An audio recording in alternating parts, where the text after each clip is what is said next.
So thank you so much, Dorothy, for joining us today. It's a real honor to have you with us. It's nice to be here. Thank you so much. So Dorothy, you are truly a much beloved and cherished member of our community. I don't know if you realize how much so, but when your name comes up, and it comes up frequently, the comments are always across the board the same. Either people say, I love her, or they say, she's wonderful, or they say, she's wonderful and I love her. And that's exactly how David and I feel. It's a real honor to have you with us. Thank you, thank you. So, Dorothy, I know you say that you owe so much to your heritage, and have such an honoring and love for your parents, especially your maternal grandparents. Can you please just share a little bit? Well, imagine people leaving their family and friends from their hometown to travel to an unknown place. In 1888, in the blizzard of '88, they landed in New York, my maternal and maternal grandparents, and had never seen snow. My paternal grandfather settled in Mount Vernon, New York, and opened a grocery store, which he eventually lost because so many immigrants were coming to town. He lost his business by putting them on the books, so to say. My maternal grandfather carried coal on his back to deliver to tenants, which is the way they heated and cooked their meals. And then he would go home and have dinner with his family, leave and sweep saloons for another quarter, and go home and get on his knees and thank goodness that he was in America. So he had the Wonderful gratitude. story. Well, Yes. it is. It's a beautiful Yes. story. How about your mom and dad? Oh, mother and dad were active people in their church, in politics, and always giving. And mother graduated from high school, which was unusual for a large family, Italian family at that time. And my father was active in politics also. Eventually they settled in Saybrook for a period of time, where my mother ran as a candidate for senator to the Wow. state legislature. And my father became what's known as a trial justice at that time. And for that position, one didn't have to have a law degree. Okay. So they were quite active. And I think that describes perhaps your desire and interest and motivation to stay involved, especially in local politics. Yeah. But there was something else that you had shared that I thought was fascinating. You said your father went to college, but at what age? He was 78 That's to me when he incredible. attended the college. My mother had passed away, Oh, and he remarried and settled in Manchester and attended classes at the Manchester Community College. Oh, amazing. That's just so beautiful. I mean, I've heard of people in 50s and 60s. I never heard of 78. And you said he wrote a novel. He started to write a novel, and unfortunately it has been misplaced. Oh, Neither my sister nor I can locate it. Oh. We're still searching My because gosh. both of us have made moves and are Things get fearful lost. that in Oh. one of the moves it was misplaced completely. I hope not. I hope I it hope not. surfaces. Yeah, I hope it turns up at some point. sure. Would be wonderful. So speaking of family, how many children do you have? I had 4 children, 2 girls and 2 boys, who grew up in Branford and attended Branford schools. You say had. Yeah. I lost my youngest son 3 years ago, Oh, 3. unfortunately. Oh, my Yeah. gosh, I'm sorry to hear that. Yeah, you mentioned he was 59 at the time. He was 59 at the time, and my husband turned 60 in January and died in April of 1982. Oh, So he's been gone about 36 years. oh, my. Yeah. I have a question. How did you work outside of the home? I did. What type of work? Well, I had to work for a period of time, part-time at the hardware store in Branford, known as Oh, really? Collins and Freeman. My husband had decided to take a chance on a business. It eventually did not work out, but anyway. And I worked part-time in a hardware store, which was interesting. Following that, which was quite extreme, I became employee of Yale University. Oh, In what And, capacity? And in the Department of Pharmacology at the medical school, they've changed names, I'm sure, of positions, but I was known as a senior administrative assistant and secretary to the chairman. Beautiful. wow. So you had told us that after your husband passed away, that you then sold your home in Connecticut, and before you moved on to your next location, that you took some of the proceeds from that sale and you did what? I was being a little bit selfish, but I took part of the money and took a trip to China. China? Why China? I had always been fascinated with the Asian culture, and having met researchers from China. China was just opening its doors in those days and allowing researchers to spend time in the United States. The department was primarily oriented toward cancer research, so there was a great exchange. And they would come over, maybe a group of 2 or 3 for 2 years, and then another group would come over, and they would always come see Mrs. Dorothy, and I formed a friendship. And I was so happy to make the trip, and they met me in Beijing, and I had a tour of the Institute of Materia Medica, Beautiful. and it was a wonderful experience. That's yes. Marvelous. I don't call that selfish. I call that adventurous. Yeah, adventurous for sure. It was. So then the next place you moved to was to Florida, which you told us you really enjoyed living there. But you said that you had several major setbacks in Florida. What type of Well, setbacks? Florida was there's a different attitude feeling in the air. It's freer. And I enjoyed the community in which I lived and participated in the Environmental Learning Center where I gave nature walks. Also helped out at a place called Hope, which helped immigrant workers and people and their children after school. So I did that and worked with the Lions Club in organizing health fairs and that kind of thing. Lovely. The sad part was the hurricanes. The first hurricane that came in 2004, I lost a ground level porch, open porch. And within a couple of weeks, a second hurricane Wow. was predicted, and my house was full of mold and a hole in the roof from the first one. And I could not find a storage place on the East Coast. So therefore, my daughter-in-law found a place on the West Coast, and I had to move all my belongings Wow. to the West Coast of Florida for about a year and a half. Wow.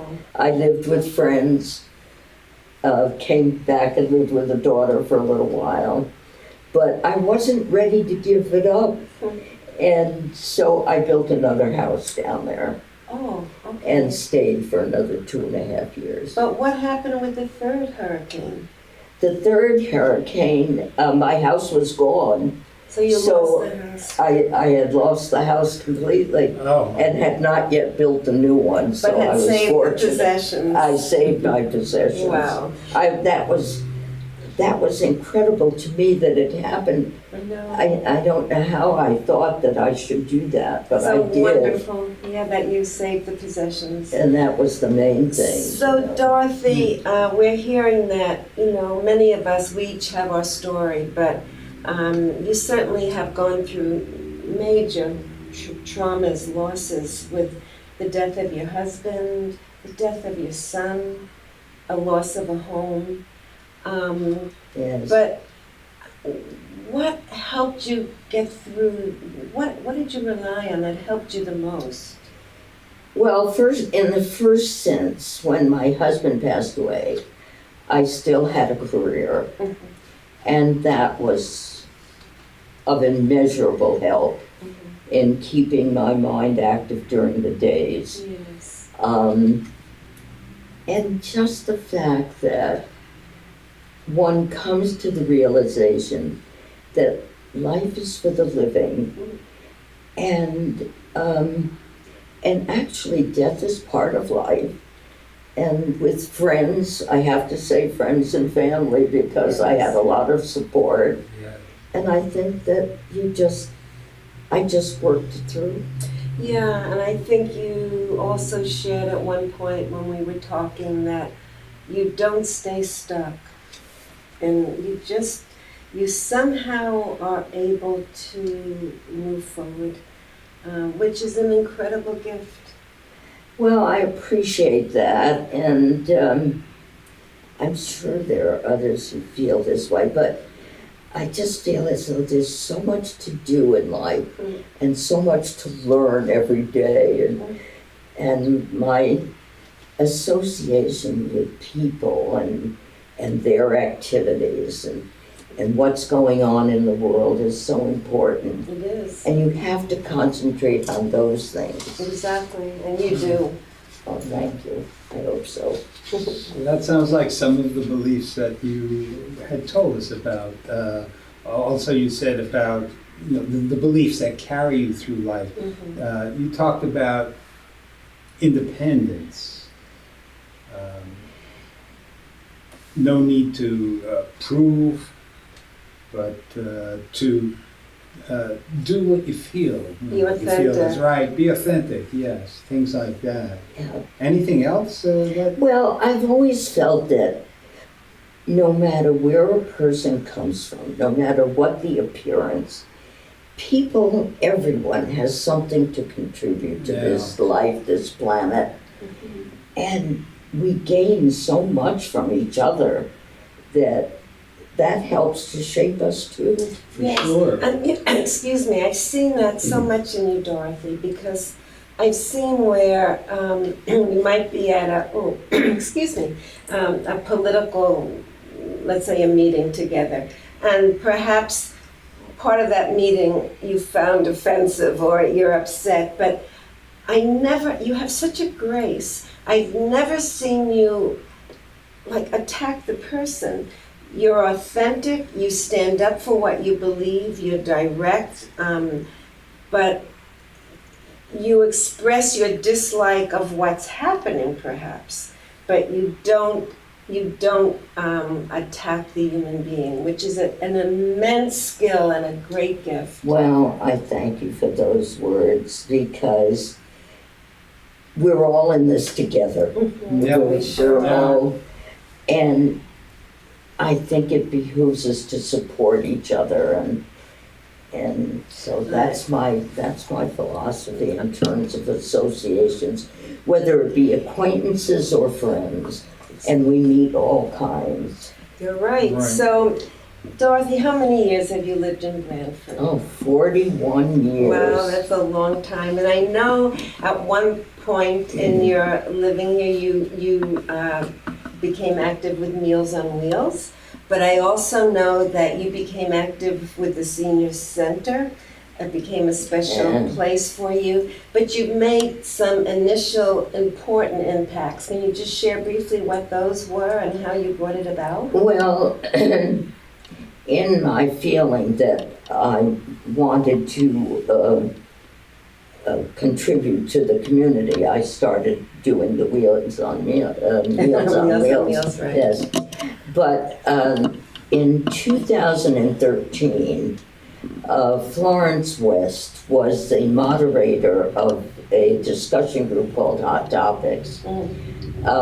Flo was a retired professor of geriatrics and was quite upset at the physical being of the building and felt as though we might consider doing something. In the beginning, there was a group of maybe 8 or 10 people, but eventually it came down to 4 of us. And we decided that we should, let me mention the other names, Helen Laird and Helen Kelsey. Okay. Helen Kelsey and I formed a great relationship, and I smile when I say that. Yeah, you do. And so the first thing we did was to have an open meeting at the library, the auditorium at the library. It was an election year, so it was quite fortuitous that we had it at that time. And many people opened their homes for breakfast, for luncheons, teas, and all the candidates came. It precipitated the appointment of a person to study the situation. And we went to different senior centers to interview directors.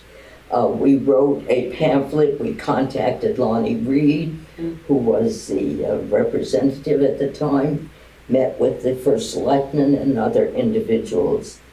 And eventually the town did admit and started actions to get us a new senior center. Yeah, and so I know at the time you fixed the side ramp got fixed and cracks in the driveway. So your parents' activism worked through you, Dorothy. Yeah, like my father, there were not street lights on the street we lived in Saybrook, and my father went after the company, and we had street lights eventually. Yeah, so you grew with that So, kind of activism. Yeah, and you know, it wasn't the fact that they said to us, you have to do this, No. or you have to do that.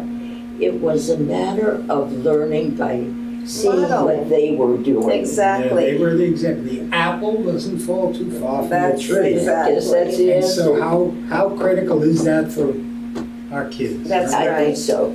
Of what we model, absolutely. Then I know at 89, this story I find so charming and wonderful. And it's gotten around the senior center. It's on people's minds and tongues. At 89, you went to Block Island with a friend. Can you just go on from there and The tell us what senior happened? center had a trip to Block Island. People decided what they wanted to do. Helen Kelsey and I had a wonderful relationship. Helen was a little more gregarious than I, but we were a good match. And we were told that there were these wonderful lobster rolls on the other side of the island. Hot, humid day, but we started walking. We finally had gotten maybe half a mile, and there was a stone wall, and I said, Helen, we have got to sit down and rest. So we did for a second, and then Helen said, let's hitchhike. So the two of us stood at the curb and hitchhiked. That is so fantastic. And then at 90, I know you went to a costume party, and at 90 dressed up as what? Oh, we went to the party shop together to pick out our costumes. And one was a costume of mustard, and the other was ketchup. She was mustard, and I was ketchup. And they had these hats as though they were bottles, you know, the kind that you turn out and squeeze out. And on top of that, we put signs on our backs. Hers said something like, spicy. Hot and spicy, right? Spicy. And I said something about a hamburger. That's And a la Wimpy, remember that? that Wimpy. Yeah. No, Wimpy. Wimpy. Okay. So You also at 90 did something. It's the most awesome. At 90, you did what? I happened to have been in Florida visiting a nephew at Fort Myers Beach, right on the Gulf. And for my 90th birthday, they gave me a trip parasailing. Parasailing. And so I parasailed over the Gulf. It's unbelievable. It's just unbelievable. It was At fun. 92, you asked a friend in community, Peter Craig, if he would take you, what? Kayaking. Kayaking. And you had said that you had kayaked in Florida in the river, but never kayaked In the Sound. Yes, so how was that? And you know, you never lose your desire to do those things. And so I feel also sometimes that you may not do them as you did when you were in your youth, but if you do them to the point that you are able to at that point in your life, why not? It's amazing. And Peter did. Yeah. It was wonderful. It's beautiful. I've already lost my desire. When you said kayaking on a river in Florida, I think Florida alligators. And, get out of my boat. Not you. No? Yeah, it was fun. It's amazing to me. I remember seeing you the day after you went kayaking with Peter. You glowed. You were so enthusiastic. Oh. And so, you said to me, Marge, I can't believe I had that much energy. That's true. Yeah. You don't know until you Try it. Oh, it's And- awesome. And then at 93, you're still involved in local politics. You're still involved with watercolor classes. To me, you are such an inspiration because you have such an open-hearted enthusiasm for life. I find it glorious. Yeah, all those kind words. You're so But it is, right. you are, that's who you are. And it's true. I just feel as though there's so much more I want to do in this life. And you'll hope keep I- doing it. I hope I keep doing it, right. So in this life that you've led so far, what are you grateful for? I think first and foremost, I'm grateful for my heritage. To think that my grandparents had the courage to leave their homes, family, friends, and come to an unknown place. And the determination and the hard work and interest in this society that they gave, my parents also. So that's my first and foremost. But also, I'm grateful for all the people I've known, because each and every one of us have something to contribute. And I've known some great people. And Dorothy, I want to say I'm deeply grateful to be able to call you friend. Thank you. Thank you so much. It's been wonderful. It's been great. Thank you so much. Definitely. So our special guest next month on Meet Your Neighbors will be Dan McGowan. He's the manager of the transfer station and the recycling center. And he will help us to truly understand how we can properly recycle. And he will also address what we do with all the holiday gift wrap and all the other stuff that we get and we don't know what to do with. So you can find our program on YouTube. You just go to Meet Your Neighbors Brantford and you can pick up any of our episodes. We also invite you to please reach out to us at Marge, M-A-R-G-E, David, Peace, at gmail.com with any suggestions or comments that you might have for us. So in the meantime, until December, we wish you a loving and blessed Thanksgiving holiday, and may you always have everything to be grateful for. And I'm David Schneider, and I approve this message.